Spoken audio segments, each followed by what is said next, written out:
আসসালামু আলাইকুম। এই যে ব্রাজিল থেকে আমদানিকৃত ভুট্টা,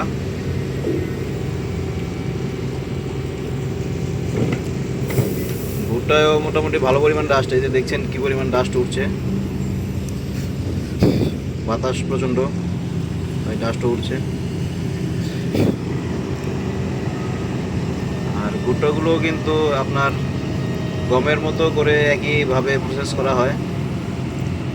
প্রথমে হপার থেকে শ্রমিকদের মাধ্যমে বস্তায় ভরে, তারপরে আবার সেলাই করে গাড়িতে লোড করা হয়, তারপরে এগুলো ফিড মিলে চলে যায়। এই সেই ভুট্টার ওজনও তুলনামূলকভাবে গমের থেকে একটু বেশি হয়ে থাকে ওজনে।